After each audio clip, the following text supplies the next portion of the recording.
నమస్తే. Welcome to our channel. నేను మీ అనిల్.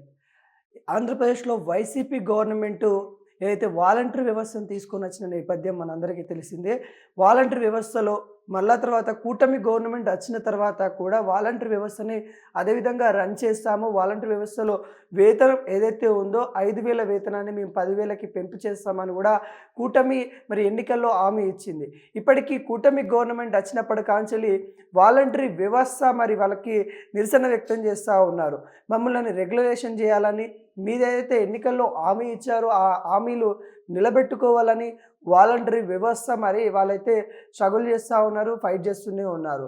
కానీ ఇప్పుడు వాలంటరీ వ్యవస్థకు సంబంధించి వాళ్ళకి 10,000 వేతనం పెంచకపోగా వాలంటరీ వ్యవస్థ అనేది మన ఆంధ్రప్రదేశ్ సంబంధించిన వ్యవస్థలో ఇప్పుడు లేదు. ఎందుకంటే గత ప్రభుత్వం ఆగస్టులోనే రెన్యువల్ చేయాలి, వాళ్ళని ఎవరు కూడా రెన్యువల్ చేయకపోవడం వల్ల ఇప్పుడు ప్రభుత్వంలో లేదు. దాని గురించి మేము ఎలా వేతనాలు పెంచిస్తామన్నట్టు కూడా చెప్తున్న దాఖలాలు కనబడతా ఉన్నాయి. ఇప్పుడు మళ్ళీ ఒక షాక్ అని కూడా చెప్పుకోవచ్చు. వాలంటరీ వ్యవస్థలో ఉన్న వాళ్ళకు కూడా కొంత వరకు ఇబ్బంది కలిగే వార్తను కూడా చెప్పుకోవచ్చు. ఏదంటే గ్రామ వార్డు సచివాలయ శాఖకు సంబంధించిన మొబైల్ యాప్లో వీళ్ళు అటెండెన్స్ వేసుకుంటూ ఉంటారు. డైలీ అటెండెన్స్ వేసుకుంటున్న నేపథ్యంలో 5 నెలల కాంచెలు కూడా వాళ్ళు ఏదైతే వేతనాలు పెంచాలనుకుంటా వాళ్ళు గత 5 నెలల నుండి వాళ్ళు ఫైట్ చేస్తూ ఉన్నారు. వైసీపీ గవర్నమెంట్ ఉన్నప్పుడు కూడా ఏదైతే వాలంటరీ వ్యవస్థ మీద ఒక ఆరోపణలు, రూమర్స్ క్రియేట్ అయినాయి. ఏవైతే పబ్లిక్ సంబంధించిన ప్రైవేట్ డేటా ఏదైతే ఉందో దాన్ని వేరే వాళ్ళకి దాన్ని ప్రైవేట్ కరంగా యూజ్ చేస్తూ ఉన్నారు. దానివల్ల ఎవరికైతే వాళ్ళ పర్సనల్ డేటా లీక్ అవుతూ ఉంది, వాళ్ళకి సంబంధించిన మొబైల్ కాంటాక్ట్స్ కానీ వాళ్ళకి సంబంధించిన ఏవైతే డీటెయిల్స్ ఉన్నాయో అవన్నీ కొంతమందికి పంపిస్తూ ఉన్నారు. దానివల్ల వాళ్ళు కొంత ఏవైతే నష్టపోతూ ఉన్నారనే నేపథ్యం కూడా చూస్తాము.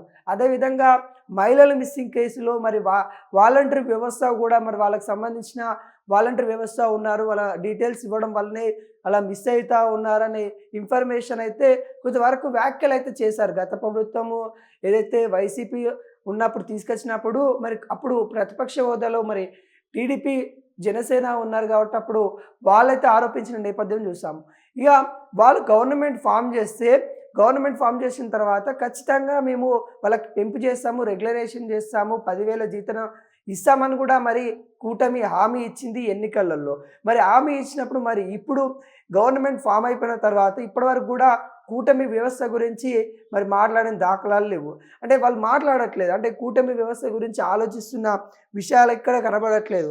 ఒక మంత్రి మాట్లాడుతూ, వీరాంజనేయ స్వామి మంత్రి మాట్లాడుతూ తను ఏం చెప్పాడు, తను ఈ వాలంటరీ వ్యవస్థ ఇప్పుడు వ్యవస్థలోనే లేదు, ఆంధ్రప్రదేశ్ గవర్నమెంట్ దృష్టిలో లేదు. గవర్నమెంట్ దృష్టిలో లేదని అంటే ఎందుకంటే గత ప్రభుత్వము రెన్యువల్ చేయలేదు.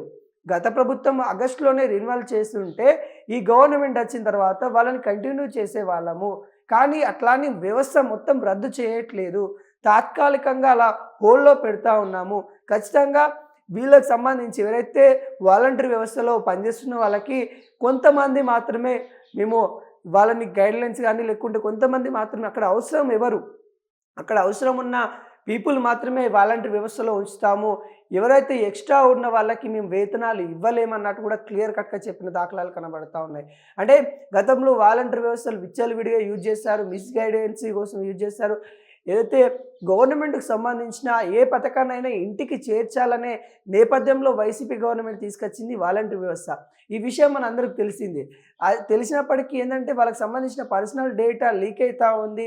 వాళ్ళకి సంబంధించిన ఏదైతే వాళ్ళ పర్సనల్గా ఉంచుకోవాలనుకున్న డేటా మొత్తం లీక్ అవుతూ ఉన్న నేపథ్యం గతంలో ఆరోపించారు ప్రతిపక్ష నాయకులు, అంటే ఇప్పుడున్న అధికార పార్టీ వాళ్ళు.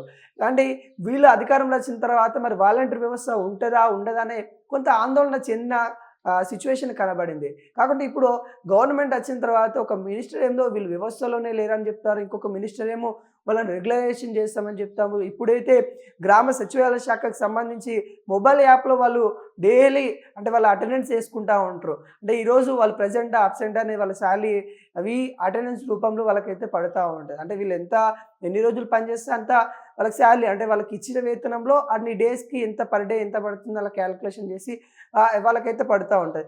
కానీ ఇప్పుడు ఆ యాప్‌ను గూడా మరి వాళ్ళు అటెండెన్స్ ఏసుకోకుండా అక్కడున్న అధికారులు తొలగించారంట. దానిపైన వాలంటీర్ వ్యవస్థ ఎవరైతే ఉన్నారో వాళ్ళు ఇబ్బంది పడతా ఉన్నారు. వాళ్ళు కొంత మండిపడతా ఉన్నారు. అంటే గవర్నమెంట్ వచ్చిన తర్వాత ఈ ఏదైతే వాలంటీర్ వ్యవస్థను ఇంకా మెరుగుపరుస్తారని అనుకున్నాము. కాకుంటే ఇప్పుడు ఈ 5 నెలలు అంటే వాళ్ళు గత 5 నెలల నుండి ఆందోళన చేస్తున్నారు. వారికి ఆందోళన చేస్తున్న నేపథ్యంలో మరి ఒక గవర్నమెంట్ షాక్ ఇచ్చిందని చెప్పుకోవచ్చు. వార్డు సచివాలయ శాఖకు సంబంధించి మొబైల్ యాప్‌లో వాలంటీర్ హాజరు చేసుకునే ఆప్షన్‌ను అధికారులు తొలగించారు. ఇదంతా వారం కిందట ఏదైతే వాళ్ళకి అన్ని సదుపాయాలుండే ఆ యాప్‌లో వాళ్ళకి లాగిన్ ఉంటుండే అవన్నీ చేసుకుంటుండే. కానీ వారం కిందట ఎవరైతే మంత్రి మరి వీరాంజనేయ స్వామి వాలంటీర్ వ్యవస్థ గురించి ప్రకటించారో లేరని అంటే వ్యవస్థలోనే లేరని ప్రకటించిన తర్వాత ఈ ఆప్షన్లు తీసేసినట్టు కూడా ఆ సంస్థ ప్రతినిధులు అయితే చెప్తా ఉన్నారు. అంటే మొత్తానికి మంత్రి వాళ్ళు ఆ విధంగా చెప్పారు కాబట్టి వీళ్ళు చెప్తున్న నేపథ్యం అయితే కనబడతా ఉంది. ఏది ఏమైనా కానీ ఇప్పటికైనా కూటమి గవర్నమెంట్ వాలంటీర్ వ్యవస్థ మీద ఒక క్లారిటీ ఇవ్వాలన్నట్టు కూడా అక్కడున్న వాలంటీర్లో పనిచేస్తున్న వాళ్ళైతే అడుగుతా ఉన్నారు. నిజంగా అంటే వాళ్ళు మా బతుకులు ఆగం చేయకండి. ఏదన్నా ఒక ఆప్షన్ ఇవ్వండి. ఎందుకంటే ఇక్కడ ఉంటుందా? ఉండదా? జాబు వాళ్ళు చేసేది చాలా తక్కువ జీతానికి. ఆ జీతానికైతే ఇప్పుడున్న జనరేషన్ ఎవరు వర్క్ చేయరు. కాకుంటే సేవాభావం ఉన్న వాళ్ళు కొంతమంది, లేకుంటే గ్రామంలో చిన్న చిన్న పనులు చేసుకుంటూ అంటే సెకండ్ ఆప్షన్‌గా పెట్టుకున్న వాళ్ళు కొంతమంది ఉండరు. పొలం చేసుకుంటూ అంటే ఉన్నత చదువులు చదువుకొని పొలం చేసుకుంటా వాళ్ళు గూడా కొంతమంది వాలంటీర్ వ్యవస్థలో పనిచేస్తా ఉన్నారు. కానీ ఇక్కడ వీళ్ళు అంటే ఇందులో అంటే వీళ్ళకు ఉంచుతారా? తీసేస్తారా? ఏం క్లారిటీ ఇవ్వకుండా ఎలా ఉందంటే కట్ట ఇరగొద్దు పాము సావద్దనకుండా గవర్నమెంటు చేస్తున్న తీరైతే కనబడతా ఉంది. ఎందుకంటే పూర్తిగా రద్దు చేస్తామని చెప్పట్లేదు. లేకుంటే పూర్తిగా రెగ్యులరేషన్ చేస్తామని చెప్పట్లేదు. మరి గత ప్రభుత్వం చేసిన తప్పిదాలు చూపిస్తా ఉంది తప్ప మరి ఈ ప్రభుత్వం ఏం చేయబోతుందనేది మనకి క్లియర్ కట్‌గా చెప్పని దాఖలాలైతే కనబడతా ఉన్నాయి. ఈ వాలంటీర్ వ్యవస్థ పైన ఇప్పటికైనా మరి కూటమి సంబంధించిన నాయకులు మరి ఒక నిర్ణయానికొస్తే బావుంటదన్నట్టు కూడా వాలంటీర్ వ్యవస్థకు సంబంధించిన మరి సభ్యులైతే కొంత ఆరోపిస్తా ఉన్నారు. కొంతవరకు వాళ్ళు ధర్నాలు కాదు శాంతియుతంగా వాళ్ళు 5 మంత్స్ నుండి కొట్లాడుతా ఉన్నారు. ఏదైతే గౌరవ వేతనం మీరే అన్నారు. అధికారంలోకి వస్తే 10,000 రూపాయల జీతం ఇస్తా అని చెప్పారు. దాని గురించే వాళ్ళు ప్రశ్నిస్తా ఉన్నారు. సరే ఆర్థిక వ్యవస్థ ఆంధ్రప్రదేశ్ సంబంధించిన ఆర్థిక వ్యవస్థ ఏ విధంగా ఉన్నా గానీ ఎన్నికల్లో ఇచ్చిన హామీలు ఏవైతే ఉంటాయో అవి ఎప్పటి వరకు మీరు చేస్తారు? వాళ్ళకొక క్లారిటీ ఇస్తే వాళ్ళు చేసుకునే వృత్తిలో, వాళ్ళు చేసుకునే పనులు వాళ్ళు చేసుకుంటా పోతా ఉంటారు. కానీ మీరు వాళ్ళని ఉంచుతారా? ఉంచరా? అనే ఆందోళన పెట్టించిన తర్వాత వాళ్ళు చేయాలన్నా గూడా సరిగ్గా చేయలేని పరిస్థితి కనబడతా ఉంది. ఇప్పటికైనా గానీ గవర్నమెంట్ ఒక నిర్ణయం తీసుకుంటే బావుంటదని కోరుకుంటా ఉన్నాం.